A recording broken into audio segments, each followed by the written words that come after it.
Now we'll see, is there any limitation for algorithm? We know very well that algorithm is a powerful tool to write the programs. It's very important in computer science, but still there are limitations for algorithm design also. We'll see what is that. So before discussing all that, let me discuss what is lower bound.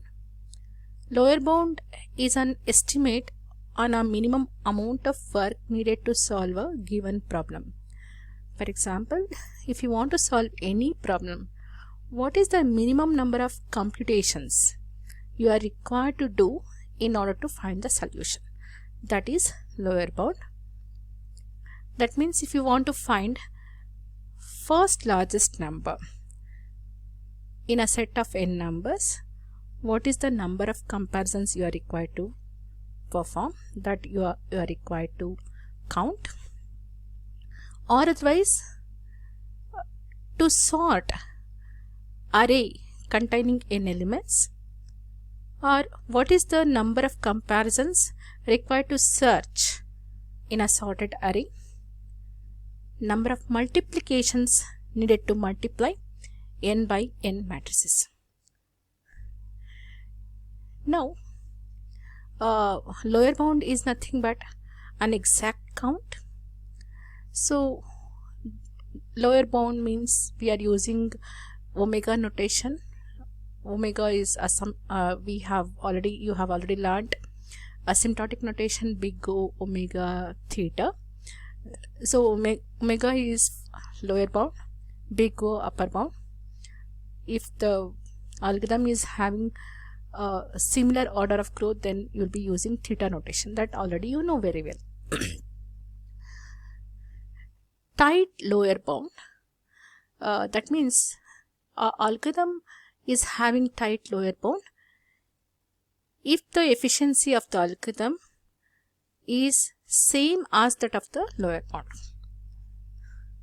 For example, when I say sorting, if I say lower bound of this sorting is n log n to base 2, can you say this is tight lower bound? Yes, because you have merge sort algorithm whose complexity is n log n to base 2.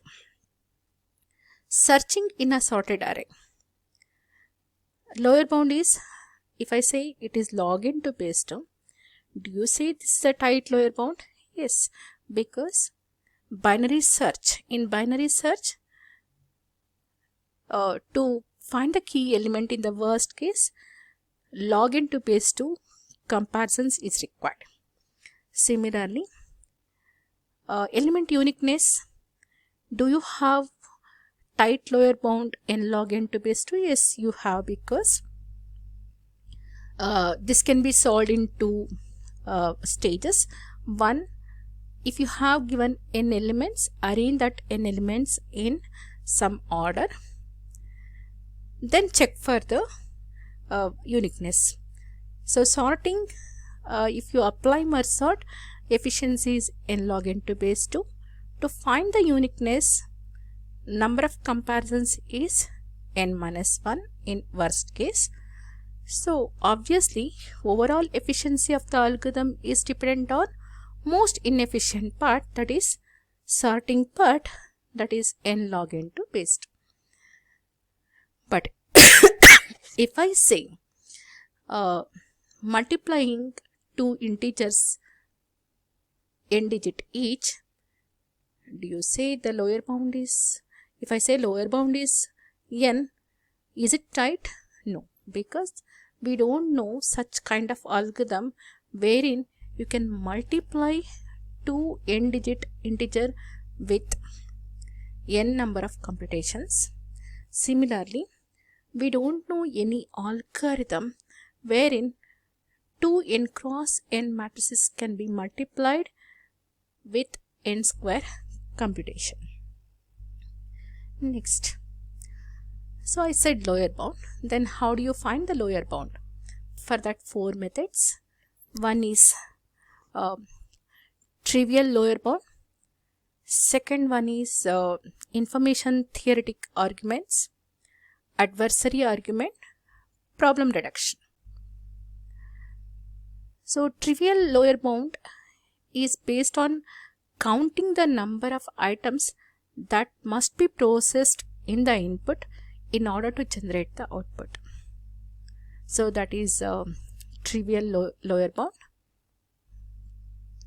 Next, decision tree. So here in decision tree, the internal nodes represents the comparison and leaves represents outcomes. This is an example for 3-element insertion sort. Look at here, the number of comparison is 1, 2, 3, 4, 5.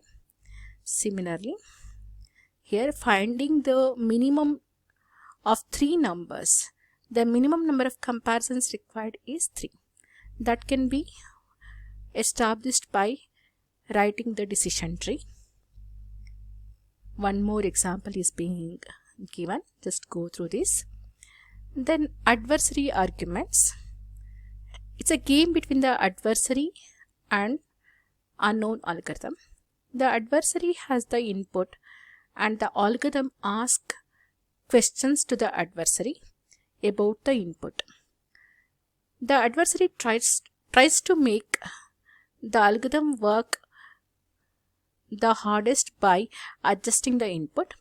It wins the game after the lower bound time if it is able to come up with 2 different inputs. Example, guessing.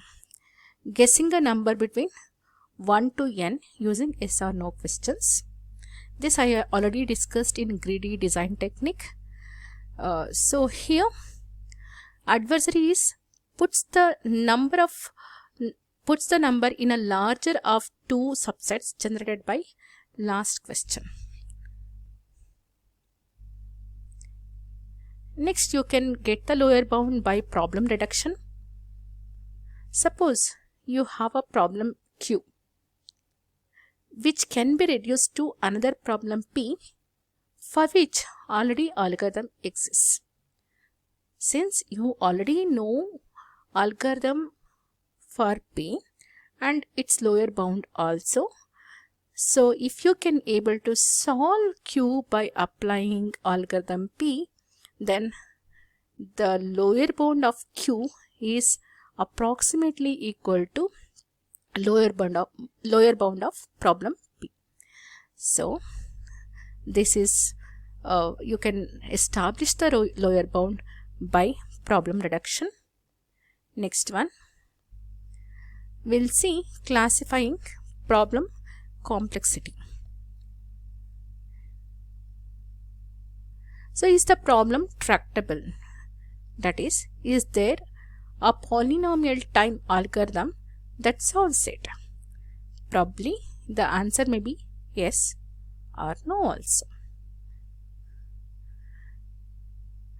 So we have problem types, that is optimization and decision problems. Optimization problem is to find solution that maximizes or minimizes some objective function. Decision problem answer yes or no to a question. Many problems have decision and optimization versions. For example, traveling salesman problem. It's an optimization problem because find Hamiltonian cycle of minimum length. In order to find the Hamiltonian cycle, you are making the decision. So it's a combination of both optimization as well as decision. Now we'll see what is class P problem. The class of decision problem that are solvable in polynomial time is polynomial of problems where input size is n. Searching, element uniqueness, graph connectivity, graph acyclicity, primality testing are all the example for class P. Next, we'll see NP class problem. NP means non-deterministic polynomial. Class of decision problems whose proposed solution can be verified in polynomial time and solvable by a non-deterministic polynomial algorithm. This NP problem will have two stages. That is, in the first stage, it generates a solution to the problem by guessing, and in the second stage, it checks whether this solution is correct in polynomial time or not. Next one, NP complete problem. A decision problem D is NP complete if it is as hard as any problem in NP. That is, D is in NP. Every problem in NP is polynomial time reducible to D.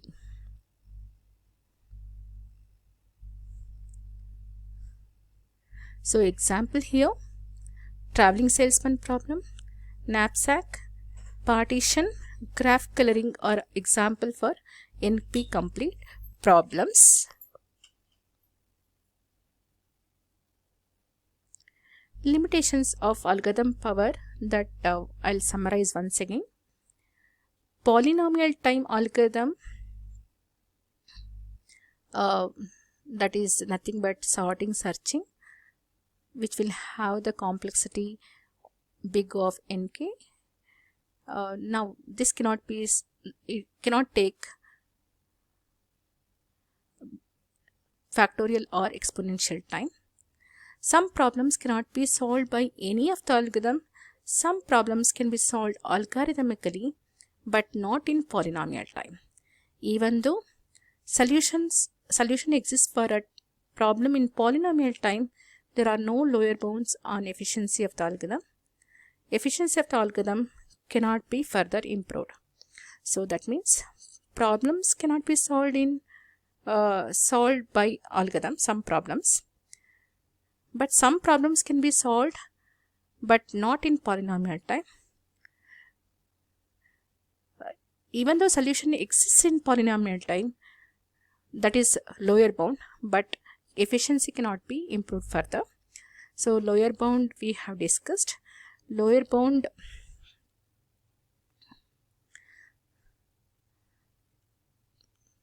can be established in 4 methods: trivial, information theoretic, adversary arguments, and problem reduction. This I already discussed with the slides. Just go through this.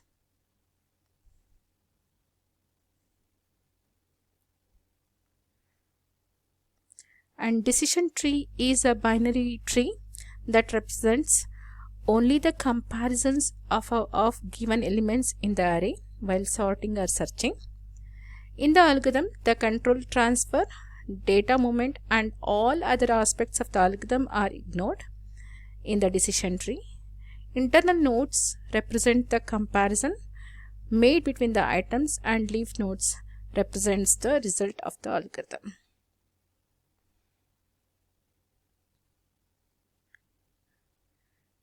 So what is P problem and NP class problem, NP complete problems, and non-deterministic algorithm will have 2 stages. One is non-deterministic, that is guessing stage. The other one is deterministic stage. Here you are verifying the solution. S is the solution string. You assume that this S is solution for problem instance I. Now in the deterministic stage, you are verifying is this S is solution for the problem I or not. This is the deterministic or verification stage. So thank you for watching the video.